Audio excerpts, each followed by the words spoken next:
वो बता रहे थे कि यहाँ जो 1% जो आप रजिस्ट्री करते हैं इसके ऊपर टैक्स होता है, पूना में 1350 करोड़ रुपए मेट्रो को मिला 1%, और हमारे यहाँ 350 करोड़ है, क्योंकि हमारे इतना डेवलपमेंट है पुना में, इसकी गति ज़्यादा है।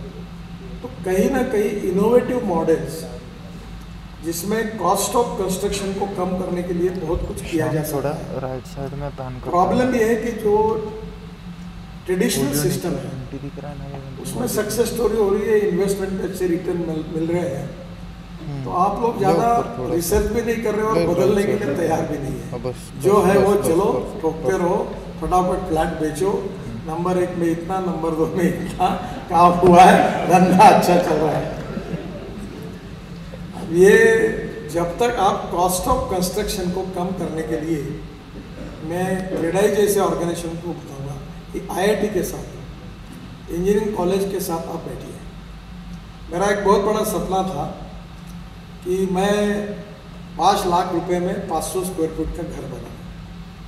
अब आप स्मार्ट सिटी की बात कर रहे हैं, मैं स्मार्ट विलेज की बात कर रहा हूँ। मैं ज़्यादातर गांव में काम करता हूँ, तो मैं बहुत कोशिश कर रहा था। मैं कोई बिजनेसमैन नहीं हूँ, मैंने जिद करते करते चाइना से एक मशीन भी ली, और हमने वो फ्लैश और वो बोर्ड लगा के वो दीवारें बनाई। अभी इंदौर में 5000 घर बनाए, तो उसका उपयोग किया है उन्होंने, वो CPWD अप्रूव ये है।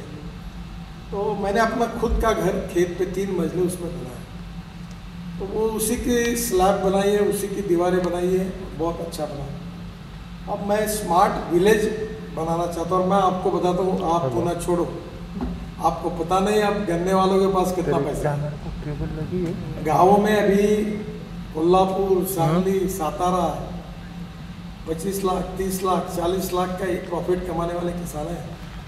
अब आप स्मार्ट विलेज के पीछे, और वहाँ जब लैंड आपको सस्ती मिलेगी, और वहाँ आप अगर 1000-2000 फुट का, 1000 फुट का प्लॉट और 450-500 फुट का छोटा घर, ऐसी टाउनशिप बनाएंगे, और उसमें 24 घंटे पानी होगा, सोलर की बिजली होगी, अच्छा प्रकार का लिविंग होगा, लोग फटाफट लेंगे। 5 के बजाय आप 10 लाख में दो। और ये लो कॉस्ट अफोर्डेबल हाउसिंग में स्मार्ट विलेज, खेलने का मैदान है, सब कुछ बातें वहाँ है, बहुत प्रॉफिटेबल है। और इसलिए यहाँ टर्नओवर भी ज़्यादा होगा।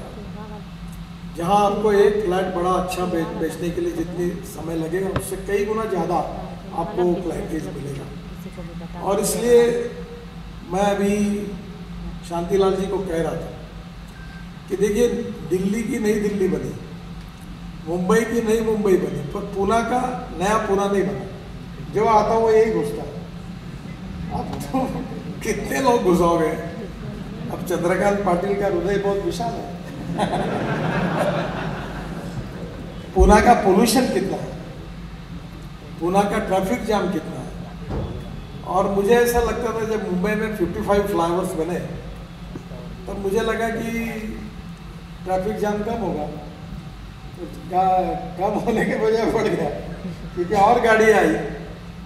तो आज मैं पुना में 55,000 करोड़ के फ्लाईओवर बना रहा हूँ। 2 महीने में काम शुरू हो जाएगा। 55 वो उसमें वही टेक्नोलॉजी के एक ही पिलर पर 3 फ्लोर, 2 फ्लोर, तो कॉस्ट कम हो जाएगी। लैंड एक्विजिशन करना बहुत कठिन है। तो अभी मैंने इनको कहा कि मैं मुंबई से, नागपुर से पुणे, नागपुर से समृद्धि महामार्ग है जालना तक, और जालना औरंगाबाद के बीच में से पुणे, तो नागपुर से पुणे 4.5 घंटे में होगा। लैंड एक्विजिशन नागपुर से, पुणे से बेंगलोर, ये भी करीब 4.5-5 घंटे में हो जाएगा। तो मैं अब ये जो रोड है इसका अभी अलाइनमेंट होगी। तो मैंने उनको कहा कि ये जो इरिगेटेड लैंड है जहाँ डेवलपमेंट है वो छोड़ दो।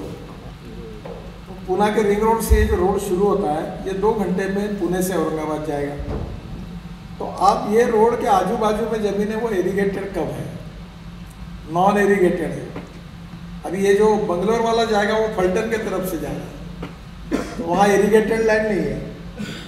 तो मैंने उनको एक सुझाव दिया कि रोड बनाने के पहले लैंड की कॉस्ट बहुत कम है, और रोड बनाने के बाद कितनी होती है आपको पता है।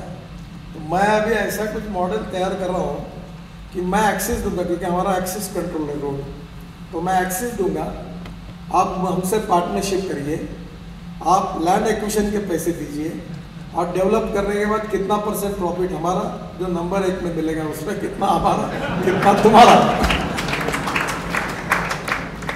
तो हम लोग ये नई पूना को डेवलप कर सकते हैं। बीच में ये मार्शेस घाट से अहमदनगर आने का एक रोड था, वहाँ कम से कम 40-50 हज़ार एकड़ जमीन 5 लाख रुपए एकड़ से मिल रही थी। तो बहुत बार वो दिलीप गांधी मुझे लेके आए थे, आते थे किसान, तब मैंने बहुत बार कहा कि नया पूना उधर बनाओ, लैंड कॉस्ट बहुत सस्ती, वहाँ इरिगेशन नहीं था। तो कहीं ना कहीं ये यही सब डेवलपमेंट करने के बजाय ये रोड के कारण 1 घंटे में पूना में आ जाएंगे, आधा घंटे में आ जाएंगे डायरेक्ट रिंग रोड पर। तो क्यों नहीं नई विजन लेकर अगर डेवलपमेंट करते हैं तो मुझे लगता है कि ये काफ़ी विकास के लिए उपयोगी होगा। जो मटेरियल है उसमें स्टील और सीमेंट को कम यूज़ करो, इसमें बहुत कारपेल बनाते हैं, और इसके कारण स्टील और सीमेंट में वो 5-7 ही लोग रहे।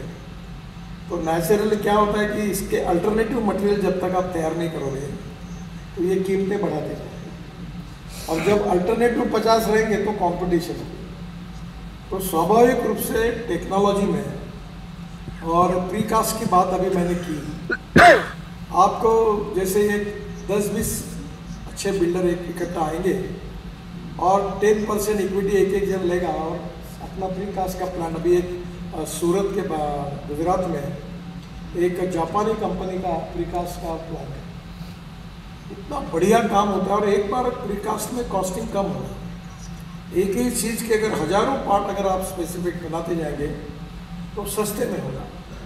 तो मुझे एक बात लगता है कि कॉस्ट ऑफ कंस्ट्रक्शन को कम करते हुए इनोवेटिव मटेरियल्स को कैसे यूज करें। अभी हमने बाम्बू का क्रैश बैरियर बनाया और सब टेस्ट पास हो गए, और अभी हम लोग बिटुमिन में, अभी circulation economy is very important. तो अभी जो टायर है, वेस्ट टायर, वो इंपोर्ट करने के लिए बंदी थी। मैंने एनवायरनमेंट मिनिस्टर को इसको अलाउ कर दूँ, और दुनिया भर का जो भंगार है वो हम लाएंगे। जैसे गाड़ियाँ आएगी तो aluminium, copper, steel, rubber and plastic recycling होगा, तो ऑटोमोबाइल कंपोनेंट के बहुत 30% कम होंगे। अभी रबर टायर आके इससे रबर पाउडर निकाल रहे हैं, और हम 15% बिटुमिन में डालकर रबरेज बिटुमिन हो रहा है। तो इसका भाव 30 रुपये किलो और बिटुमिन का 50 रुपये किलो है, और रबरेज बिटुमिन से क्वालिटी सुधरती है। अब फ्लैश हमारे यहाँ अवेलेबल है, उसका उपयोग काफ़ी कंस्ट्रक्शन में हो सकता है। तो without compromise with quality, cost of construction को कम करना, इनोवेटिव मटेरियल्स को यूज करना, और टेक्नोलॉजी ट्रांसफॉर्मेशन कैसे करना। वर्ल्ड में के जो सक्सेसफुल प्रैक्टिसेस हैं वो निश्चित रूप से उसका उपयोग करने से मुझे लगता है कि कॉस्ट ऑफ कंस्ट्रक्शन कम होगी। और आज इतने बड़े प्रमाण पर वर्ल्ड में रिसर्च हो रहा है कि जिसके कारण काफ़ी चेंजेस हो गए। मैं अक्सर एक बात हर बार कहता हूँ कि innovation, entrepreneurship, science, technology, research की and successful practices will name it as knowledge, and conversion of knowledge into wealth is the future. तो टेक्नोलॉजी में जो नॉलेज है, इसमें आईआईटी और इंजीनियरिंग कॉलेज के साथ मिलकर या आपके खुद की इंस्टीट्यूट निकालकर आप ये जो इनोवेटिव प्रैक्टिसेस है ये काफ़ी कर सकते हैं। अभी देखिए मेडिकल कॉलेज खोलना, तो मेडिकल कॉलेज खोलना इतना प्रॉफिटेबल है जब हॉस्पिटल बड़ा होगा, और मेडिकल कॉलेज में मेडिकल और पैरामेडिकल कोर्सेज होंगे, तो जो लड़के पढ़ रहे हैं वो फुकट में वहाँ सर्विस करेंगे, तो मेडिकल हॉस्पिटल प्रॉफिट में आएगा। तो ये एक दूसरे से जुड़ा हुआ है। तो आप जब तक ये रिसर्च के साथ नए नए मटेरियल को यूज़ करके without compromise with quality cost of construction को यूज़ करो, कम करो। मेरा तो कल्पना आपको शायद नहीं पटेगी, 1000 रुपये square feet cost of construction होनी चाहिए, और ये थोड़ा कठिन है पर असंभव नहीं है। और ये अगर होगा तो निश्चित रूप से आपका टर्नओवर बढ़ेगा। एक फ्लैट बेचने के बजाय 100 फ्लैट बेचो, 40% प्रॉफिट बनाने के बजाय 15% बनाओ, और ये टर्नओवर ज़्यादा होगा, फटाफट पैसा मिलेगा, और ये अफोर्डेबल और लो कॉस्ट 500 स्क्वायर फीट के अंदर। अभी एक बात आप कह रहे थे, एक नियम बन नहीं सकता, मुंबई में 250 स्क्वायर फीट में कोई भी रहेगा, क्योंकि वहाँ मजबूरी है, परिस्थिति खराब है, जगह नहीं है। पर नागपुर में नहीं रहेगा, उसको 500 स्क्वायर फीट चाहिए। फिर आप देहात में जाओगे तो उसको 650 स्क्वायर फीट चाहिए, कम से कम 500 स्क्वायर फीट चाहिए। तो कहीं ना कहीं अलग अलग जगह पर रिक्वायरमेंट अलग होगी, और आप अगर उसमें आपके डिज़ाइनिंग में और क्वालिटी में अगर आपने इस बातों को विचार किया तो निश्चित रूप से इसका उपयोग होगा। जैसे मैं फ्यूल में बात करता हूँ, अब अभी हमारा 16 लाख करोड़ का इम्पोर्ट है फ्यूल, आप सब डीजल यूज़ करते हैं, आपकी ट्रक, आपके इक्विपमेंट सब डीजल पे चलते हैं। अगर यही आपने LNG CNG यूज़ किया, इलेक्ट्रिक किया, अभी टाटा ने और अशोक लेलैंड ने अपने ट्रक में IC इंजन जो है वो हाइड्रोजन पर यूज़ करने के लिए तैयार किया, मैंने लॉन्च किया चेन्नई में। अभी बेंगलोर में मैंने बसेस लॉन्च की, कर्नाटक स्टेट ट्रांसपोर्ट की, उसमें 15% मेथेनॉल डाला जो कोयले से बनता है। आपके यहाँ मुंबई में RCL और दीपक फर्टिलाइजर पर अवेलेबल है, 25 रुपये लीटर है, तो डीजल 110 रुपये लीटर है। अभी वो मिथेनॉल के ट्रक लेलैंड ने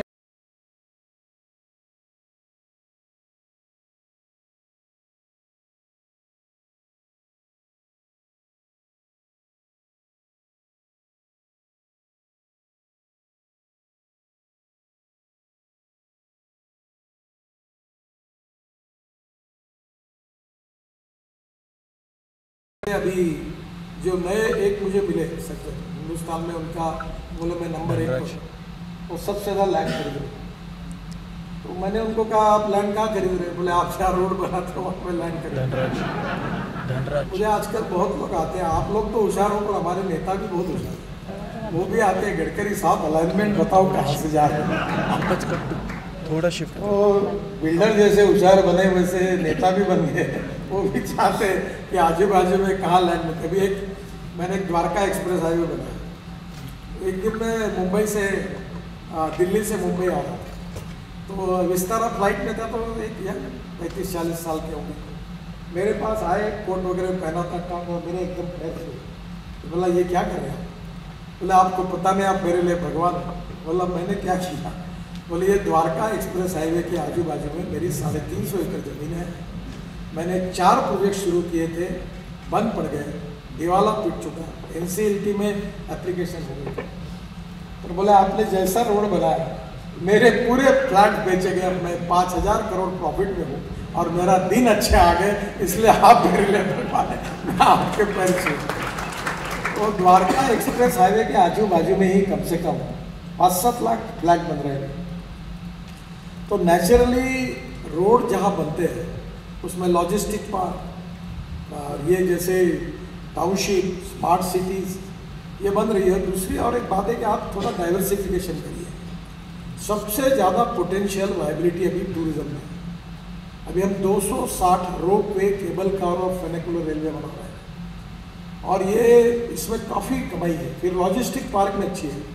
अभी आज ही मुझे हमारे अधिकारियों ने बताया कि सांगली में हमको एक महाराष्ट्र गवर्नमेंट से एक जगह मिली है 400-500 एकड़। तो बोले ये इसका पत्र आया, तो मैंने उनको कहा कि इसमें गोडाउन ऐसे बनाओ कि बीच में एक अच्छा रोड बनाओ बड़ा। तो बोले क्या, किस बात के लिए? मतलब उस पर हवाई जहाज उतरना चाहिए। मैं ऐसा चाहता हूँ कि वो रोड भी उपयोग में आए और रोड बंद कर दिया तो हवाई जहाज भी उतरे, तो सांगली को एयरपोर्ट भी मिलेगा और रोड भी होगा और बाजू में लॉजिस्टिक पार्क भी होगा। तो कई अभी ऐसे हमने 28 एयर स्ट्रिप बनाई है रोड की कि जहाँ हवाई जहाज उतर सकता है। और हम बाजू में जब आएगा तो रेलवे फाटक जैसा बंद कर दिया ट्रैफिक।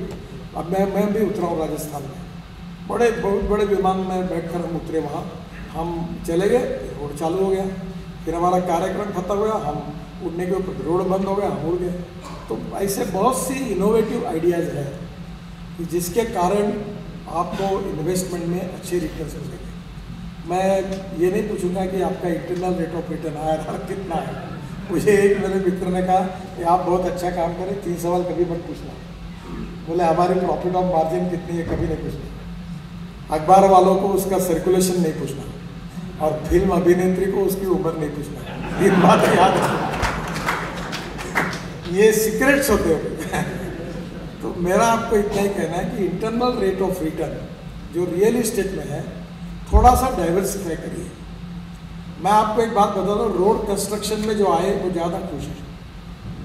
जो मैं रोड कंस्ट्रक्शन नेशनल हाईवे की बात कर रहा हूँ, मैं स्टेट गवर्नमेंट की बात नहीं कर रहा। जो हमारे यहाँ नेशनल हाईवे में अभी काम कर रहे हैं वो कंपनियाँ कहीं की पहुँच गई, 50,000 करोड़, 40,000 करोड़ खूब कंपनियाँ बनी। और अभी मैं महाराष्ट्र में कम से कम 1-8 लाख करोड़ के BOT प्रोजेक्ट निकाला। तो धीरे धीरे मुझे लगता है कि इसमें भी पोटेंशियल है, लॉजिस्टिक पार्क में पोटेंशियल है, रोपवे, केबल कार, उसके साथ टूरिज़्म, उसके साथ होटल, रेस्टोरेंट, उसके एरिया, ये सब में बहुत बड़ा पोटेंशियल है। हम लोग 470 रोड साइड एमिनिटीज़ बना रहे हैं और उसमें से 250 जगह पर हेलीपोर्ट है और ड्रोन पोर्ट है। और स्वाभाविक रूप से इतनी तेज़ी से कल्पनाएं बदल रही है कि मैंने अभी एक 200 किलो के ड्रोन को लॉन्च किया था। तो उसको मैंने कहा तुम एक काम करो, तुम हिमाचल प्रदेश में जाओ और जो पहाड़ में एप्पल होता है वो ड्रोन से यहाँ मेडिसिन और सब सामान ऊपर डालो और उधर से एप्पल नीचे लेके आओ। तो बोले वायबल हो गया क्या? बोला ट्राई करके देखो। एकदम वायबल हो गया, उसका चल हो गया धंधा। अब ड्रोन से ऊपर जाता है, एप्पल नीचे लेके आता है। अभी एग्रीकल्चर में हमारे यहाँ, हम तो बहुत पिछड़े हुए पश्चिम महाराष्ट्र विदर्भ में, हमारे एरिया में करीब 5,000 एकड़ ड्रोन से स्प्रेइंग हुआ, उससे बचत हो रही है। तो टेक्नोलॉजी, इनोवेशन एंड रिसर्च, इसके कारण काफ़ी बड़ा पोटेंशियल है। और इसके साथ 2 बातों का विचार करना चाहिए, चंद्रकांत दादा भी रहा है कि 3 इम्पॉर्टेंट पिलर है हमारे society, ethics, economy, ecology and environment. और मैं पूना में सबसे ज़्यादा आग्रह करूँगा वो पूना को एयर पोल्यूशन, वाटर पोल्यूशन और साउंड पोल्यूशन से मुक्त करें। एक समय जो पूना था वो अब नहीं था, बहुत पोल्यूशन है। और इसलिए जैसे मेट्रो बनेगी वैसे मेरे चंद्रकांत दादा से प्रार्थना है, कल मेरी राजू बजाज का मुझे फोन है और उसको मैंने कहा वो इथेनॉल के, अभी मैंने ये टोयोटो की इनोवा लॉन्च की जो 100% बायो इथेनॉल पर है और वो 60% बिजली तैयार करती है और 40% इथेनॉल पे चलती है। इथेनॉल का रेट 60 रुपये, पेट्रोल का 120 रुपये, यानी जो एवरेज मिल रहा है उसमें पेट्रोल का रेट 25 रुपये लीटर आता है और पोल्यूशन नहीं है। तो आज टोयोटो सब मॉडल अपने ला रही है, बजाज, TVS, हीरो ने अपने 2 व्हीलर्स बना लिए हैं, ऑटो रिक्शा बन गई है। तो चंद्रकांत दादा पूना में कम से कम इथेनॉल की ऑटो रिक्शा होगी। तो ये इथेनॉल की फैक्ट्रियाँ पूरी पूना के आजू बाजू में है। हमारे सब इथेनॉल के पंप, अभी इंडियन ऑयल ने मुझे कहा कि हम पंप और 3 पंप खुले पूना में और खुल जाएंगे, तो पोल्यूशन भी कम होगा और कॉस्ट भी कम होगी। तो इकोलॉजी एंड इन्वायरमेंट को प्रोटेक्ट करने के लिए प्री कास्ट करना भी बहुत महत्वपूर्ण है। कहाँ पे? अभी हम लोगों ने 1000 तालाब बनाए अमृतसर में। हाँ। और ये तालाब ऐसे बनाए कि जो दौड़ने वाले पे पानी को चलने के लिए लगाओ, चलने वाले पानी को रुकने के लिए और रुके हुए पानी को जमीन को पीने के लिए। एक बुल्डाना से एजेंडा हमने एक रोड पर पूरे नदी नालों का खुलीकरण किया और उसमें से मटेरियल निकाल के रोड में यूज़ किया, एग्रीगेटेड। पंजाबराव कृषि विद्यापीठ अकोला में 36 तालाब बनाए, वेटरनरी यूनिवर्सिटी में 13 तालाब बनाए, हमारे वाशिम एस्पिरेंट डिस्ट्रिक्ट है, काफ़ी जगह पर हमने पानी के लिए बनाया। पर आइडिया आनी चाहिए। अभी हमारे एक समस्या थी, अकोला, बुल्ढाना और अमरावती जिले के बीच में खानपान पट्टा है, यानी सॉल्ट वाटर है, तो वहाँ पेड़ ही नहीं लगते, फल फूल सब्जियाँ नहीं होती। तो मैं राजस्थान में गया था, तो वहाँ जाने के बाद वहाँ मुझे एक अमेरिकन इन्वेस्टर मिला। वहाँ उन्होंने 1-1 एकड़ के तालाब बनाए और खारे पानी के झींगे, प्रॉन्स बना रहे थे। तो मैंने अभी हमारे लोगों को कहा तुम भी प्रॉन्स बनाओ, क्योंकि वहाँ पेड़ लगते नहीं। तो अभी उसका परीक्षण हुआ और बोले ये संभव है। अब प्रॉन्स का सिंगापुर में भाव 8,000 रुपये किलो है, दुबई में 6,000 रुपये किलो है, हिंदुस्तान में 1200 से 1,500 रुपये किलो है। अगर गेहूँ चावल लगाने के बजाय अगर प्रॉन्स तैयार करेंगे तो डॉलर में कमाई करेंगे। तो जहाँ जो स्थिति है उस स्थिति का एडवांटेज लेकर हमको डेवलपमेंट करनी पड़ेगी। और मैं आग्रह से आपको कहूँगा कि स्मार्ट सिटी, स्मार्ट विलेज, ये इकोनॉमिकली वायबल कंसेप्ट है। अभी हमारा जो रोड बन रहा है, दोनों भी, जो पूना से औरंगाबाद का और पूना से बेंगलोर का, इसके आजू बाजू में काफ़ी बड़ी लैंड बैंक मिल सकती है। और मैं भी सोच रहा हूँ कि इसके ऊपर कोई ट्रांसपेरेंसी के साथ कोई मॉडल तैयार करें, क्योंकि निश्चित रूप से कोई एलिगेशन भी नहीं होने चाहिए। और वैसे भी हमारे यहाँ corruption free, transparent, time bound, result oriented and fast track decision making process है, बहुत इंपॉर्टेंट है, इसका मैं अक्सर आग्रह रहता हूँ। तो निश्चित रूप से ये दोनों बाजू में एक नया पूना बन सकता है। और ये मुझे लगता है कि ये जैसे अभी ये मेट्रो के, मुझे मालूम नहीं पूना के, क्योंकि नागपुर मेट्रो के इसमें फिर पूना का काम शुरू हुआ था, तब उन्होंने यहाँ जगह कितनी मिली, पर काफ़ी मार्केट्स हमने तैयार किए। अब मेट्रो को लेकर मार्केट्स खड़े हुए हैं, तो उससे इकोनॉमी मल्टीप्लाई हुई। तो मुझे लगता है कि स्मार्ट विलेज, स्मार्ट सिटी, और उसमें आप अगर आएंगे तो निश्चित रूप से काफ़ी प्रॉफिटेबिलिटी है। रियल इस्टेट ये बिल्कुल सच है कि हमारे देश में एम्प्लॉयमेंट क्रिएट करने लगी, पर आप में मैं आपको रिक्वेस्ट करूँगा कि अभी हमारे यहाँ ये वाइब्रेटर रोलर, इसको चलाने का कोई ट्रेनिंग है? कंस्ट्रक्शन इक्विपमेंट में नहीं है। ये कहीं ना कहीं आते हैं रात को, जो ट्रक में बैठता है कंडक्टर, वो ड्राइवर के साथ बैठ कर रात को ट्रक सीखता है। ऐसे ही हो रहा है। आप अगर आपके इंस्टीट्यूट खोलोगे और वो मैन पावर को वहाँ ट्रेन करोगे तो आपका ही फायदा होगा। और इसलिए सरकार के ऊपर बहुत ज़्यादा डिपेंड मत रहिए। ये इस प्रकार के उपक्रम जो है वो इकोनॉमिकली वायबल है, लोग फीस देते हैं। और निश्चित रूप से इस प्रकार के research organisation, training centre, skill training centres, ये इंडस्ट्री में क्वालिटेटिव रिफॉर्म करेगा। और रियल इस्टेट जो है ये चलने वाला है, क्योंकि आज बड़े प्रमाण पर जैसे ग्रोथ होगी, पर कैपिटा इनकम बढ़ेगा, तो पहले वो व्यक्ति सोचता है कि मेरा घर अच्छा होना चाहिए, फिर मेरे पास एक गाड़ी होनी चाहिए। मैं मजाक में कहता हूँ कि हिंदुस्तान के पास इनहेरेंट एक्सपर्टाइज है पॉपुलेशन बढ़ाने का और ऑटोमोबाइल ग्रोथ बढ़ाने का। कोई रुकता ही नहीं, हर आदमी गाड़ी ले रहा है। और आप तो भी अच्छे हैं, पुणे में कम से कम आपके आप पार्किंग वगैरह के लिए जगह घर में रखते हो। दिल्ली में कितना भी बड़ा आदमी हो, घर बड़ा बनाता है और गाड़ी रोड पे खड़ी करता है कोई पार्किंग नहीं बनाता, तो वो नई समस्या है। तो मुझे लगता है कि आने वाले समय में काफ़ी ऐसे, अभी हम लोग बस पोर्ट बना रहे हैं, तो कम से कम इतना पोटेंशियल है, एयरपोर्ट जैसे बस पोर्ट बना रहा है। अनेक स्टेट गवर्नमेंट ने हमको प्रपोजल दिया है। लॉजिस्टिक पार्क कम से कम 3 लाख करोड़ के हम लोग अभी काम कर रहे हैं। रोप वे, केबल कार 260 बना रहे हैं। तो अभी मैं इलेक्ट्रिक केबल बस, जो केबल पे चलेगी, इलेक्ट्रिक ट्रक और बस, ऐसा एक प्रोजेक्ट कर रहा हूँ दिल्ली में, और नागपुर में हम लोग पायलट प्रोजेक्ट कर रहे हैं। तो आने वाले समय में टेक्नोलॉजी में काफ़ी ट्रांसफॉर्मेशन हुआ है और रियल इस्टेट में काफ़ी पोटेंशियल है। और सबसे ज़्यादा एम्प्लॉयमेंट देने वाली, सबसे ज़्यादा गवर्नमेंट को, स्टेट गवर्नमेंट और भारत सरकार को GST भी देने वाली ऐसी इंडस्ट्री है। और इस इंडस्ट्री में निश्चित रूप से आप जैसे लोगों का कंट्रीब्यूशन भी है, क्योंकि केवल वेल्थ क्रिएटर नहीं, एम्प्लॉयमेंट क्रिएटर भी है। तो निश्चित रूप से इसका इम्पोर्टेंस है। अब ये कुछ बातें ज़रूरी है कि भाई GST में कितना लगता है, क्या लगता है। हर बिल्डर एसोसिएशन में तो पहला यही मुद्दा रहता है, ये टैक्स कम करो, वो टैक्स। कोई भी पार्टी का सरकार हो वो मान लीजिए, आप चिंता मत करना, टैक्स कम नहीं होता। आप एक रिक्वेस्ट करो, बढ़ाओ मत, ये अच्छा हो, क्योंकि टैक्स कम करने में बहुत दिक्कत है। लोग झूठ बोलते करेंगे, देखेंगे, और ये एक बार जो बढ़ जाता है उसको नेचुरली कम होने लगता है। फिर भी आपके सेक्टर में आजकल मॉडरेट मिलता है, तो उसके कारण भी काफ़ी लोगों को बेनिफिट मिलता है। तो मुझे लगता है कि आने वाले समय में भारत सरकार की ओर से भी जो डेवलपमेंट है उसके लिए गवर्नमेंट की पॉलिसी बहुत फ्रेंडली है। फिर भी आपने जो बातें रखी है वो, जिसका जहाँ भी मैं मदद कर सकता हूँ मैं निश्चित रूप से करूँगा।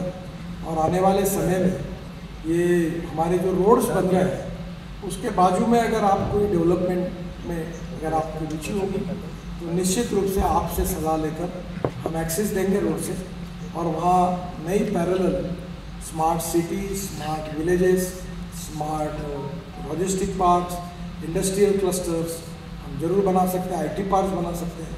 और निश्चित रूप से पुणे का रिंग रोड भी बन रहा है और उसके साथ ही ट्रैफिक बाहर के बाहर जाएगा, तो निश्चित रूप से एक नई डेवलपमेंट की काफ़ी बड़ा पोटेंशियल है और पुणे में भी जो काम करना है वो निश्चित रूप से मैं सहयोग करूँगा। मुझे याद है पुणे की मेट्रो शुरू नहीं हो रही थी, मैं आया और मैंने निर्णय किया तो उस दिन से काम शुरू हुआ। पुणे का एयरपोर्ट की जगह कभी नहीं मिल रही थी। आज वो डायरेक्टर एयरपोर्ट वाले मुझे लेने के लिए आया तो बोले साहब अब एयरपोर्ट अब लगभग पूरा हो गया। तो ये एयरपोर्ट की जगह मिलाने में हो सब जगह पर मैंने ध्यान देकर जो भी हुआ वो मेरे से सहयोग किया और आने वाले समय में 50,000 करोड़ के एक 3 महीने के अंदर हम पुणे के ये सभी बिजिएस्ट कॉरिडोर पर नए सिंगल लेयर 2 लेयर फ्लाईओवर्स बना रहे हैं ताकि उसमें पुणे में ट्रैफिक जाम से मुक्ति मिले और उसी के कारण रियल इस्टेट में भी काफ़ी बड़े आएंगे चेंजेस आएंगे। निश्चित रूप से आपकी समस्या की तरफ ध्यान रखकर जो भी सहयोग होगा वो करने की मैं ज़रूर कोशिश करूँगा। फिर से एक बार आपको बहुत बहुत बधाई, धन्यवाद।